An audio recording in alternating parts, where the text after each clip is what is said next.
Nos gozamos realmente en compartir la palabra de Dios con ustedes. Somos Impacto Mundial, Visión y Reino, el canal de la omnipotente palabra de Dios. Hoy vamos a compartir con ustedes un tema que todos nos hemos preguntado: ¿cómo vivir en el Espíritu? ¿Cómo alcanzar esos niveles de vida deseados por el Padre para nosotros como sus hijos? Esta enseñanza nos capacita, nos empodera con principios y fundamentos de la palabra para poder no solamente entender, sino entrar a esos niveles de vida deseados. Ser guiados. El propósito del Espíritu es guiarnos, darnos instrucciones claras y precisas. El Espíritu es sencillo y tan claro de tal manera que un niño puede navegar en él sin ahogarse, y los eruditos pueden profundizar en él sin nunca llegar al fondo. El Espíritu nos guía a toda verdad, y Él es la verdad. Lo que está diciendo es que Él nos guía hacia Él mismo, porque una cosa es señalar el camino y otra decir: yo soy el camino, sígueme. Intimidad. A veces queremos la guía del Espíritu sobre cosas, pero el mayor interés del Espíritu es atraernos hacia Él. Un ejemplo de ello en 1 Samuel 10, cuando Saúl estaba buscando las asnas perdidas de su padre, llegó hasta la casa del profeta Samuel para recibir guía hacia dónde estaban las asnas. Samuel le dijo: siéntate a la mesa. Olvídate de las asnas. Le preparó un banquete y pasó tiempo con él, porque el propósito del Espíritu es que pasemos tiempo, pasemos compañerismo, tengamos intimidad con Él. Cuando Él fue a irse, el profeta tomó una vasija y le ungió como príncipe sobre Israel. Cuando pasamos tiempo, intimidad con el Espíritu, Él nos unge como príncipes, como reyes y sacerdotes, porque el poder, la unción, la autoridad para reinar ya está puesta en nuestro espíritu, no en nuestra alma. Adopción. El Espíritu ha venido para darnos adopción como hijos. El apóstol Pablo en Romanos 8:14 dice que los que son guiados por el Espíritu de Dios, estos son los hijos de Dios. ¿Qué está diciendo con esto?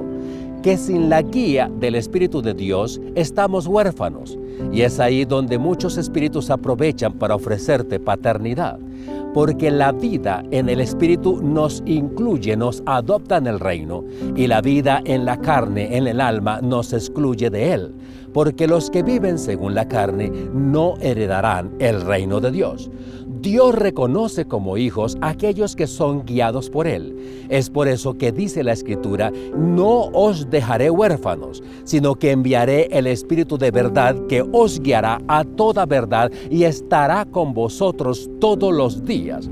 Y en el verso 16 dice que el Espíritu da testimonio a nuestro espíritu de que somos hijos de Dios. Ministrar. El propósito del Espíritu de Dios es ministrar a nuestro espíritu. Nosotros somos tripartitos. ¿Qué quiere decir esto? Somos un espíritu que poseemos un alma y habitamos en un cuerpo. Y es allí en el espíritu el lugar que Dios escogió para tener comunión e intimidad con nosotros. Y desde allí, desde el espíritu, poder ministrar a nuestra alma y a nuestro cuerpo. El orden de Dios no se puede alterar. Cuando el orden de Dios se altera, ocurre lo que ocurrió con Adán y Eva en el paraíso. Adán es un tipo del espíritu, Eva es un tipo del alma. Cuando el alma tomó la decisión de alimentar al espíritu, causó un gran desastre. Porque cuando el alma toma el control del conocimiento bíblico de la palabra, solo es para dividir, para contender, para traer amargura y para herir a otros con el conocimiento. Es por eso que en el mundo hay tantas religiones. Cuando miro estas páginas de teología, donde hay 80 y hasta 100,000 miembros, yo respondo como dijo la Sulamita en Eclesiastés 5:10: mi amado es señalado entre 10,000, porque de todos estos miles, uno que otro sobresale por vivir en el Espíritu. A veces pensamos que la palabra nos fue dada para ser intelectuales y no espirituales. En el Espíritu no hay opiniones. En el Espíritu hay verdades. Y estas verdades que Dios ha depositado en el Espíritu son las que nos llevan a vivir en esos niveles de comunión con Dios. Testimonio. El Espíritu de Dios ha venido para dar testimonio a nuestro espíritu. Recordemos que Jesús es el arca del testimonio. Cuando Jesucristo está en nuestro espíritu, ya tenemos un testimonio.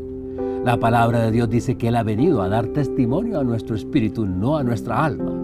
Un ejemplo del testimonio, en Daniel capítulo 2, el rey Nabucodonosor tuvo un sueño, y él sabía que no era porque algo había caído mal en su vida, sino que Dios había depositado un sueño en su corazón, en su espíritu, que él no entendía en su alma.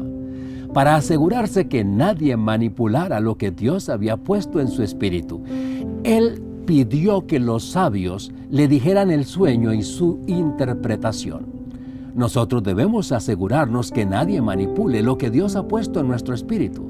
Toda palabra que alguien nos dé debe de confirmar lo que Dios ha depositado en nuestro corazón. El rey Nabucodonosor, en su alma angustiada, tomó una decisión: que todo sabio que no le dijera el sueño y su interpretación muriera. El rey hizo que los sabios salieran de su rutina. Salir de la rutina. Para poder vivir en la vida del Espíritu hay que salir de la rutina. Daniel se reunió con su equipo y les dijo el decreto del rey: que todo sabio que no dijera el sueño y su interpretación muriera. Y Daniel les dijo: nosotros somos sabios, así que pongámonos a orar, porque de la respuesta de Dios depende nuestra vida. Y esa es la manera en que debemos orar. Porque hay un decreto en nuestra contra. El diablo vino para hurtar, matar y destruir. Y hay una sentencia en contra de nuestra vida, de nuestra economía, de nuestro ministerio, de nuestra familia, de nuestros hijos. Y tenemos que saber que una respuesta de Dios es la que nos va a dar la victoria sobre esta situación. El Espíritu viene para acomodar lo espiritual a lo espiritual. El espiritual puede ministrar lo espiritual y llegar al espíritu de otros. De lo contrario, solo podemos llegar al alma. Cuando la palabra de Dios es ministrada en el espíritu, ella es implantada en el corazón. Nabucodonosor no era un cristiano y sin embargo tenía la palabra de Dios implantada en su corazón, aunque no la entendía. ¿Cómo fue traducido, interpretado el sueño del rey Nabucodonosor? Cuando alguien entró a las mismas dimensiones del Espíritu para saber lo que allí había, porque el hombre que vive en el Espíritu puede conocer los misterios de Dios. El apóstol Pablo dijo: conozco a un hombre que entró al tercer cielo y allí escuchó palabras inefables que no le son permitidas oír al hombre, porque en el Espíritu no hay una limitación para el conocimiento. El rey David una vez estaba muy triste.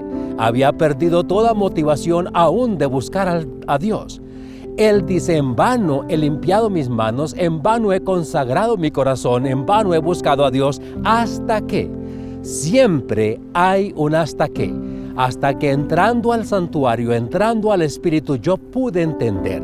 Cuando estás desanimado y has perdido toda motivación, aún de las cosas del Señor, recordemos que en el Espíritu hay plenitud de gozo y ahí está la fortaleza, la potencia que todos necesitamos para vivir en una vida de victoria. No contaminarse. El Espíritu ha venido para ayudarnos a apartar de toda contaminación. Daniel propuso en su corazón no contaminarse con la comida del rey. Para vivir en el Espíritu hay que tener un verdadero arrepentimiento y permitir en nuestra vida el señorío de Jesús. En el Nuevo Testamento se le llama 24 veces a Jesús Salvador, pero 434 se le llama Señor. Daniel estaba cautivo en Babilonia, pero la cautividad no estaba dentro de él. Es por eso que Jesús dice: Padre, no te pido que los quites del mundo, sino que los guardes del mal. Muchos se cuidan de las cosas externas, pero no de lo que está entrando a sus vidas. Cuando están llenos de contienda, de todo pleito, de amargura, de divisiones, de reglamentos, de doctrinas, pero no están viviendo en una vida del Espíritu. Recordemos que la palabra no ha venido para darnos intelectualidad, sino que ha venido para darnos espiritualidad y transformar nuestras vidas. No olvides suscribirse si aún no lo has hecho. Toque la campanita para que reciba notificación cuando subimos un video nuevo. Comparte la palabra de Dios con otros. Alguien más la está necesitando. Les habló el pastor Álvaro Torres, y que el Todopoderoso nos continúe bendiciendo.